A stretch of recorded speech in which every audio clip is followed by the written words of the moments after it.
他们是2级禁止领域的创始人，曾一拳打破家徒4壁成就封号斗罗之位，但却被比比东当作棋子肆意拆解，最终在气运之子的碾压下生死道消。为了改写菊鬼斗罗的悲惨命运，我穿越斗罗成为菊鬼斗罗的结拜大哥。此时落日森林深处，3道身影正对着一尊略显粗糙的泥塑虔诚跪拜。那泥塑手持青龙偃月刀，虽形貌有些许走样，却难掩关云长的威武之气。这尊像是我亲手所捏。我阿斗，我鬼魅，我月关，今日自愿结成异姓兄弟。随着3炷香燃尽，我与鬼魅月关正式结为异姓兄弟。誓言继承原本紧绷的气氛也松弛下来。然而鬼魅与月关并未沉浸在结拜的喜悦中太久，他们面露难色，终于问出了积压已久的疑惑：大哥，如今我们魂力卡在10级已有1年有余，为何至今仍不让我们去猎取魂环？我看着眼前这2张稚嫩却充满渴望的脸庞，心中暗自盘算。我穿越至此已有3年，深知剧情走向的我明白，这可是忠诚的保镖啊！与其后面便宜了武魂殿，不如现在就收入囊中了。我之所以阻拦他们，并非为了磨练心性，而是因为我那尚未揭晓的武魂传灵塔。为了彻底打消他们的疑虑，我掌心翻转，一座散发着淡淡圣光的9层小塔凭空浮现。大哥，你是7宝琉璃宗的人？月关不可思议地看着我手中的小塔，仔细看清了，这并非7宝琉璃塔，而是传灵塔。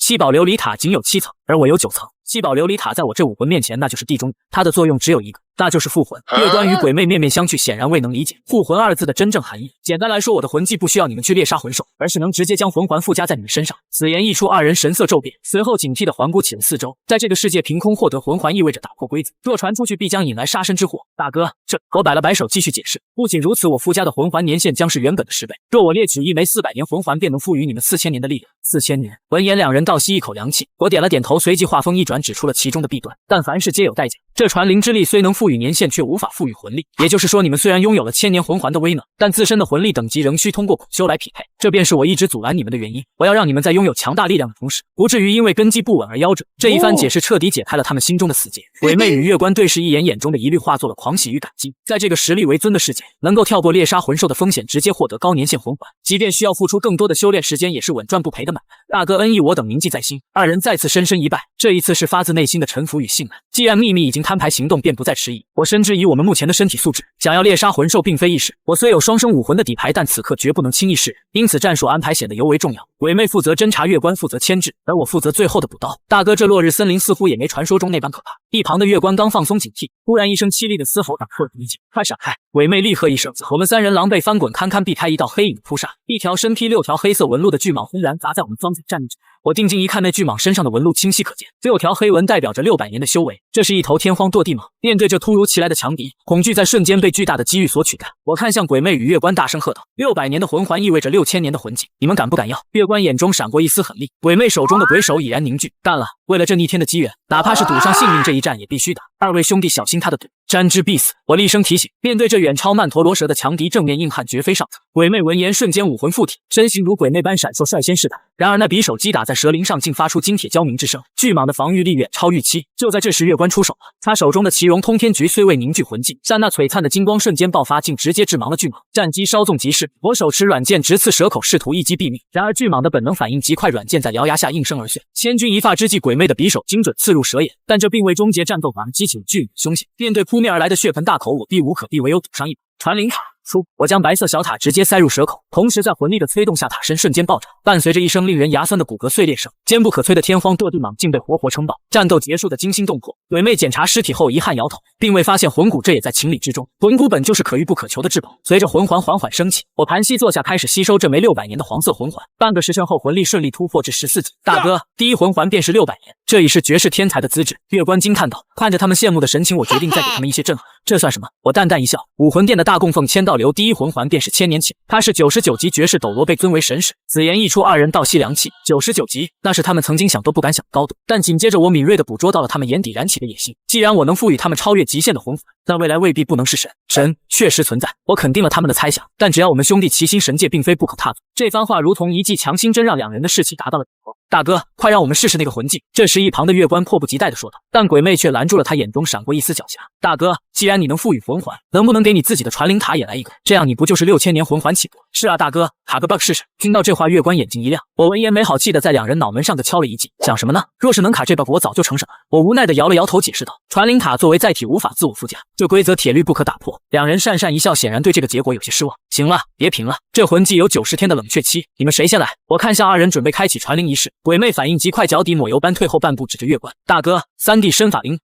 万一有什么副作用，他能跑得快，还是让三弟先来吧。”闻言，月关顿时瞪大了眼睛：“二哥，你这算盘打得我在10里外都听见了，你的武魂才是鬼魅，要跑也是你跑。”在我们寻了一处僻静之地后，我随即召唤出传灵塔。三弟，你先来吧。闻言，月关迅速唤出武魂奇荣通天局复魂。话音刚落，我脚下的黄色魂环微微震颤，旋即化作流光没入塔身。刹那间，传灵塔迸发出层层白光，落在月关身上。随着光芒落下，他盾板体内某种加持的能量强行冲开。紧接着，一道紫色魂环在他脚下缓缓凝聚，同时魂力也攀升至12级。大哥，真的成功了！月关感受着体内涌动的力量，语气中难掩惊喜。三弟，快试试魂技！一旁的鬼魅按捺不住好奇地说道：“毕竟我曾许诺会附加最适合自己的魂技。”闻言，月关抬手，脚下的魂环骤然亮起。第一魂技菊鸣之爆，只见奇荣通天菊飞到半空，下一刻崩解为无数小型的菊花，落地的瞬间爆炸声此起彼伏。不仅能分散攻击，还能单独引爆。月关嘿嘿一笑，神色颇为得意。若是方才那条天荒堕地蟒吞吃了我的魂技，我定能让他在腹中炸开。这魂技强的离谱。随后我转身看向鬼魅：“二弟，90天后便轮到你。这魂技虽好，但冷却期确实是个限制。”闻言，鬼魅点头表示理解，同时也问出了心中的疑惑。一开始我以为会是600天的，规则并非如此。第一魂环需90天，第二环180天，以此类推，每环递增90天。看着他们安于现状的模样，我将目光投向武魂殿的方向，心中泛起一丝担忧。90天看似不长，但若放眼未来，这时间成本便有些高昂了。随后我看向二人，沉声道：“我终归是要创建势力的，届时若有多位天才涌现，无法及时赋予魂环，便会拖慢整个势力的进度。创建势力。”闻言，月关与鬼魅对视一眼，眼中闪过憧憬。若有我的辅助，他们必成封号斗罗，届时何须再看他人脸色？大哥，这势力必须建，但咱们还小，不必急于一时。月关补充道。我微微颔首，话锋却陡然一转：“但我必须从现在开始谋划。难道你们还想回那个学校不成？”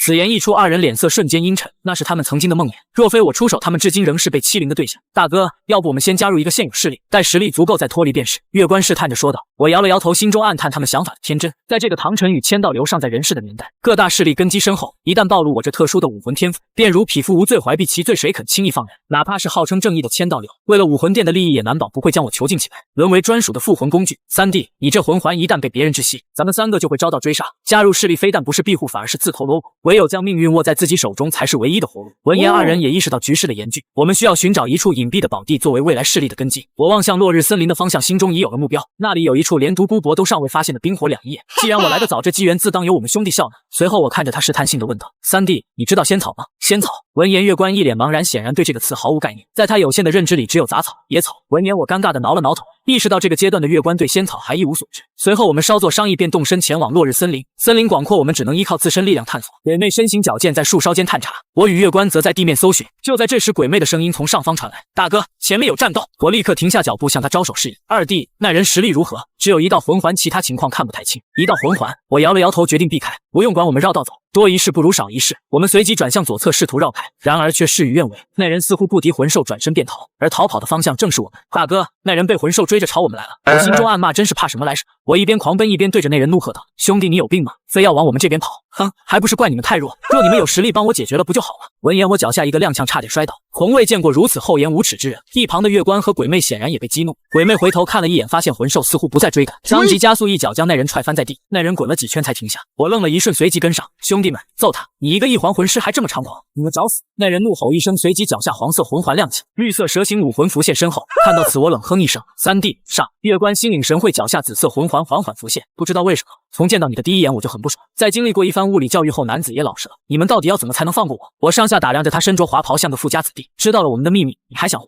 闻言，那人先是一愣，随即大笑起来。想我独孤博还没称霸世间，竟然就死在你们3个宵小手中。称霸世间，好大的志向！等等，他说他叫什么？三弟，等下！我立刻阻止了月关，目光重新审视着独孤博，眉眼之间确实与我印象中的那个人有几分相似。独孤博，武魂碧灵蛇的那个独孤博。独孤博见有人认出自己，又恢复了些许不安。哼，看来你是知道我的。既然知道我独孤家，我劝你还是放我。我听后笑，动手吧，三弟，别打死就行。我还有事要问他。你若还是原著中那个封号斗罗，我或许会记得，但现在你不过是一环魂师，我怕什么？月关一个魂技便将独孤博炸飞出去。看着眼前的独孤博，我犹豫了一下，跟随我们，我可以帮你解你家族武魂的毒。我看着他给出了选择，无论他怎么选，对我影响都不大。多个追随者固然好，少一个也无所谓。毕竟即便是原著中的独孤博，实力也算不上顶尖。独孤博闻言一脸震惊，你怎么会知道我独孤家的毒？而且我怎么确定你说的是真的？闻言我也懒得再解释，三弟，动手吧，杀了就是。月关刚准备动手，独孤博立刻认怂了。等等，我答应还不行吗？看着独孤博不甘心的样子，我笑了。不用不甘心，你独孤博遇到我是你的福气，若不是我，你和你的后代都将深受碧灵蛇之毒的迫害。闻言，独孤博叹了口气，他父亲正是死于武魂的毒素之下，若不解决，他自己也难逃此劫。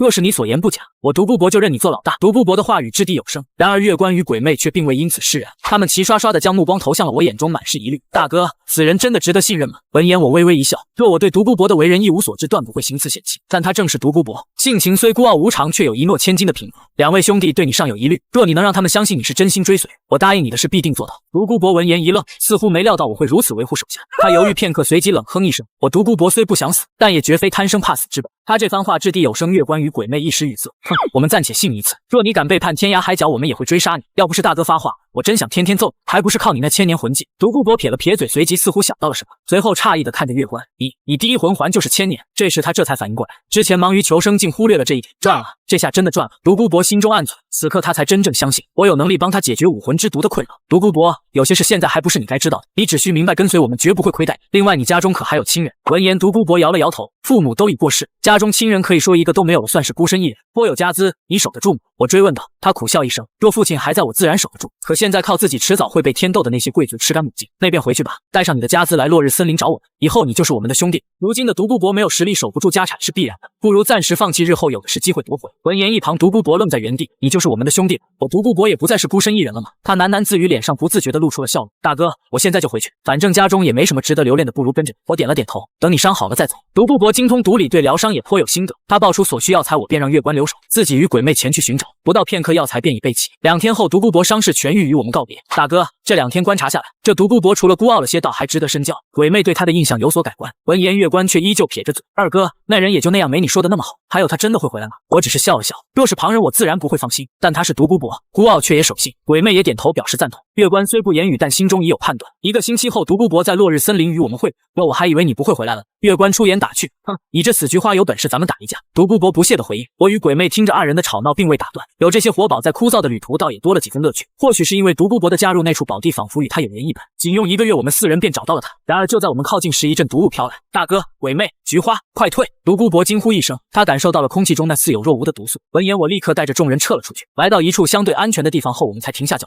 大哥，刚刚被毒源包裹的地方就是我们要找的吗？我点了点头，就是那里。我们足足找了近2个月才找到。落日森林危险且隐蔽，若发展起来，将是我们绝佳的地盘。只可惜现在我们实力太弱，进不去。独孤博赞同地点了点头。大哥，我有预感，只要我实力达到30级，就能研制出毒丸，那我们就可以短暂的抵御毒素的入侵了。闻言，我摇了摇头，你想的太简单了，那毒可不是那么容易对付的。那是碧鳞七绝花的毒素，非比寻常，除非有人能带我们进去，否则以我们现在的实力，根本无法燃制。3人闻言，脸上都露出了沮丧的神色，有种空手保山的无力感。我叹了口气，难道真的要去找一位护道？可眼下除了武魂殿、昊天宗和皇室，还有谁有能力帮我？不对，我猛地一拍额头，我怎么会把那人给忘了？除了那些庞然大物，此时还有一位敢与千道流叫板的超强者。他一心追求剑道家世简单，没有那么多复杂的牵扯。我思索着，不一定非要他成为护道者，能得到一些帮助也好。若有可能，再谋求其他。想到这里，我的目光落在了独孤博身上。独孤博，你可认识陈建军？闻言，独孤博大吃一惊，没想到我竟知道那位存在。他点了点头，大哥，我父亲在世时曾带我去拜访过剑斗罗前辈，他们也算相熟。我心中大喜，没想到还有这等意外之喜。你能见到他吗？我有把握，只要能将我的东西交给他，他必定会来见我。